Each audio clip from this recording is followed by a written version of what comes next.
What's going on, guys? It's Chris, and those of you that are new to my channel, I play Division II football at Mississippi College. Today we're going to talk about how I got offered and recruited by colleges when I had 0 stars in high school, and getting recruited eventually led to scholarship money, and God just opened up a bunch of doors. And that's gonna lead me into my first thing when I'm talking about this and giving you my story, is that, guys, you need everything to be centered around God. Like, make your decisions around that, because that's something that I really struggle with. So when you're making these decisions about getting recruited and where you want to commit to school, just really think about, what does God want me to do? And I feel like everything we do and everything God gives us excuse me, is to make us more effective with our relationship with Him, and more effective when it comes to spreading the gospel. Ultimately, we're going to talk about how I got offered with 0 stars in high school. So let's just get started. So I wanted to start the story off by saying that I didn't even start in high school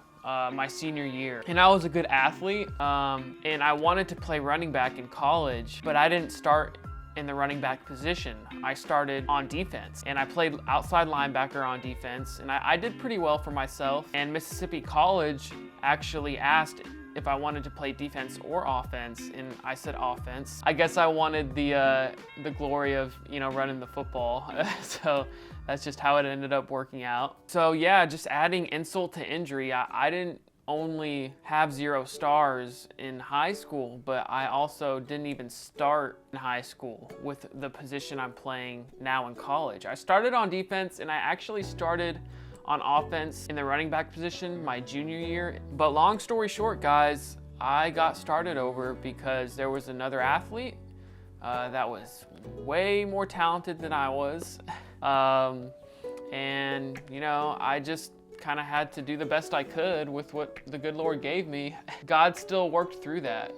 There's times where you feel like it's gonna be hard, but just because something's bad in the moment, God could still use that for good. So that's something that, He's continuously revealing to me. I didn't have very impressive stats my senior year. I think it helped that I played at a good school at the time. I think we were 10-2. It helped that I was on a good team, but I by no means performed. Kind of lost my train of thought there because my camera just died, but I think I was talking about the schools that were recruiting me. So I had a good junior year in high school. I think I had 13 touchdowns, over 1,000 rushing yards. And I had some Division II schools looking at me, as well as some smaller D1 schools, but no one had actually committed yet, obviously, because I still had my senior year and I didn't do that well. And shortly after my senior year, I think a lot of schools were looking at this other athlete that was starting over me in the running back position, and they were like, man, this guy's killing it, forget Chris.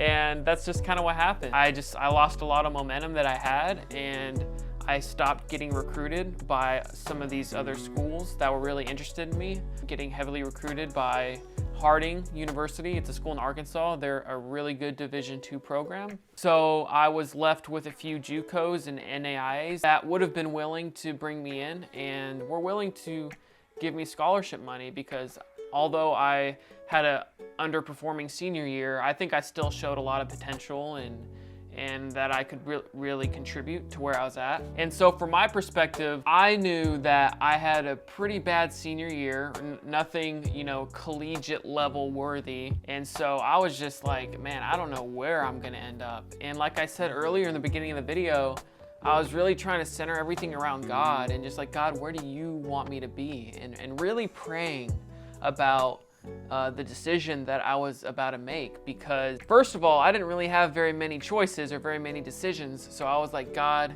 like, what is it that you want me to do? And then soon after all of this drama was going on, Mississippi College started DMing me on Twitter, and I started getting in contact with their coaches, and I didn't even do well at their football camp that I went to, but I guess they saw something in me, so they decided to build a relationship, and then eventually they talked about how they wanted to offer me. And I was really surprised by that, honestly, because there was no other Division II school that was willing to give me scholarship money. So I was like, wow, this is a huge blessing. And I wish I could really describe how I felt during this time and just how emotional I was.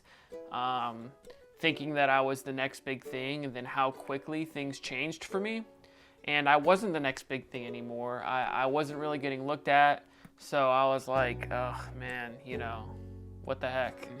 I think this brings me to my first point, or whatever point I'm on. When you don't have the best stats or whatever, there's something around you that you can leverage. You can't do it by yourself. So build connections and tell your coaches. If you're a 0-star athlete and you're trying to play college football like me, tell your coaches. I don't know if I would have gotten recruited if I didn't let them know, hey, I want to play college football. So they started reaching out to schools. Schools started reaching out to me. So if you're a 0-star athlete, don't do it by yourself. Not only do you have God, not only will God bless you, but you also have the relationships that God has given you, and use those to your advantage.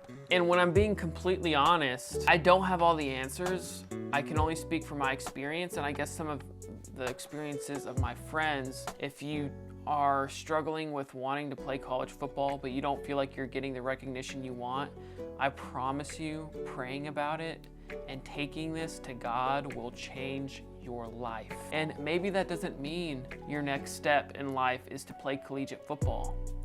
Maybe God has something better for you down the road. And that's something that I have to keep on reminding myself of. It's hard. It's really hard sometimes. So I had a good senior year. It wasn't amazing, but I used my relationships and I reached out to the coaches and I made sure that I stayed in touch with the contacts that I got with in terms of what coaches were recruiting me. Wasn't a lot.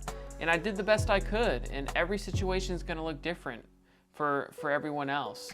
Your situation is going to look different than mine. So I really feel like if you just do the best you can and build connections and network and really take this to God, everything's going to be okay. And if you don't get recruited to play football, it might seem like the end of the world, but I promise it's not, because football, college football, is not what it's hyped up to be.